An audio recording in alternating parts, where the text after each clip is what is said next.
Si les Occidentaux sont prêts à aller jusque-là, c'est bien parce que l'objectif de toute cette opération, l'objectif de la présence de troupes de l'OTAN et américaines en Ukraine, c'est bel et bien l'objectif d'attaquer la Russie.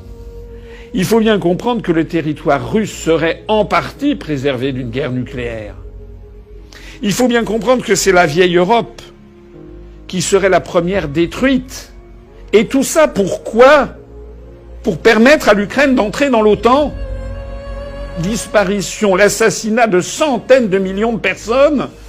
Tout ça pour permettre à l'Ukraine d'entrer dans l'OTAN. Les Russes envoient un message sans fioriture, à la fois à Washington, à la Commission de Bruxelles, au gouvernement de Berlin, au gouvernement de Paris, mais aussi à Londres, et puis à tous les gouvernements européens qui sont dans l'OTAN.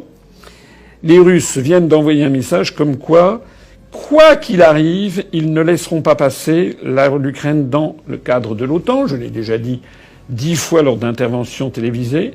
Et donc que les Russes sont prêts à tout. Alors, je voudrais maintenant m'adresser ici avec une certaine colère rentrée contre les dirigeants politiques français et contre les médias. Est-ce que vous vous rendez vraiment compte de ce que vous faites ?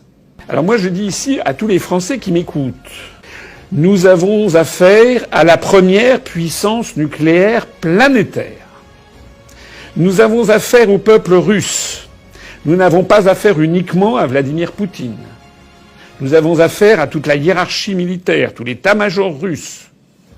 Une très grande partie du peuple russe, quoi qu'on en dise dans les médias occidentaux, soutient Vladimir Poutine. Vladimir Poutine n'est pas Hitler. Vladimir Poutine n'a jamais dit qu'il s'attaquerait à des pays de l'OTAN. Vladimir Poutine a toujours dit que la Russie avait besoin d'une zone de protection et donc a toujours demandé que l'Ukraine n'entre pas dans l'OTAN et que les Russes ne transigeront pas, dussent-ils aller jusqu'à la guerre nucléaire. Dussent-ils aller jusqu'à la guerre nucléaire. Alors moi je voudrais ici quand même que les esprits se refroidissent. Est-ce que l'on comprend ce qui se passe ? Est-ce que l'on comprend que l'Occident et l'Union européenne sont en train de chauffer les esprits des populations au point qu'elles imaginent qu'il serait assez normal d'avoir un conflit nucléaire avec la Russie pour que l'Ukraine, qui n'entrera pas dans l'Union européenne, d'ailleurs les pays de l'Union viennent de le dire, pour que l'Ukraine puisse éventuellement adhérer à l'OTAN. On voit bien qu'il y a ici une partie de bras de fer énorme qui se produit. On voit bien que ce qui compte, ce n'est pas du tout la liberté de l'Ukraine et la démocratie en Ukraine. Les Occidentaux s'en fichent pas mal. Si les Occidentaux sont prêts à aller jusque-là, c'est bien parce que l'objectif de toute cette opération, l'objectif de la présence de troupes de l'OTAN et américaines en Ukraine, c'est bel et bien l'objectif d'attaquer la Russie.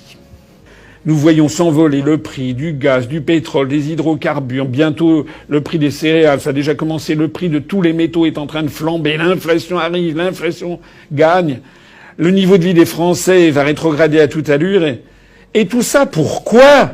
Pour que l'Ukraine puisse entrer dans l'OTAN.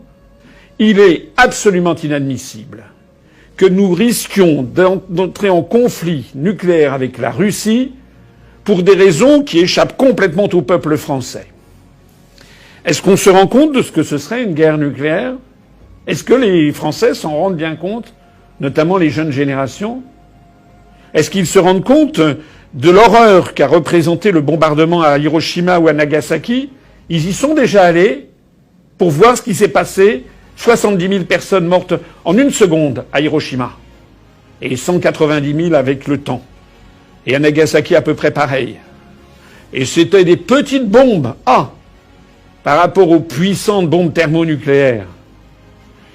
J'ai lu que, alors là on est dans le domaine des hypothèses, mais que si les États-Unis et la Russie se livraient à une guerre nucléaire, il y aurait probablement instantanément 25% de la population planétaire qui périrait immédiatement. Mais ceux qui survivraient seraient dans une situation épouvantable parce que il se produirait un tel dégagement de poussière radioactive montant dans la stratosphère que pendant 2, 3 ou 4 ans, la planète serait plongée dans l'hiver nucléaire. Certains informaticiens ou ingénieurs aux États-Unis ont calculé par exemple que l'Iowa, l'État de l'Iowa aux États-Unis, pourrait rester 3 ans avec des températures inférieures à 0 degré. Plus de printemps, plus d'été, plus d'automne. Cet hiver nucléaire, pendant 2 ou 3 ans, essentiellement visible dans l'hémisphère nord, aurait pour effet de faire chuter la température de façon colossale, mais également de bloquer les rayonnements solaires et de faire détruire à peu près toutes les récoltes.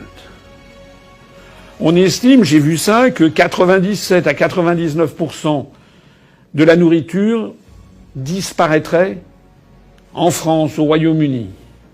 C'est-à-dire que nous aurions, parmi les 3/4 de personnes peut-être qui auraient survécu au premier choc nucléaire, on aurait peut-être encore la moitié de la population qui mourrait dans d'atroces souffrances, non seulement du fait des radiations qui ne les auraient pas tués sur le moment, mais aussi du fait d'une famine nucléaire. Essayez de comprendre aussi que la France est un pays de taille relativement modeste par rapport à d'autres, et notamment par rapport aux États-Unis, et encore bien davantage par rapport à la Russie. La Russie étant une 20aine de fois plus grande, ou 25 fois, je ne sais plus grande que la France, il faut bien comprendre que le territoire russe serait en partie préservé d'une guerre nucléaire. Il faut bien comprendre que c'est la vieille Europe qui serait la première détruite. Et tout ça pourquoi ? Pour permettre à l'Ukraine d'entrer dans l'OTAN.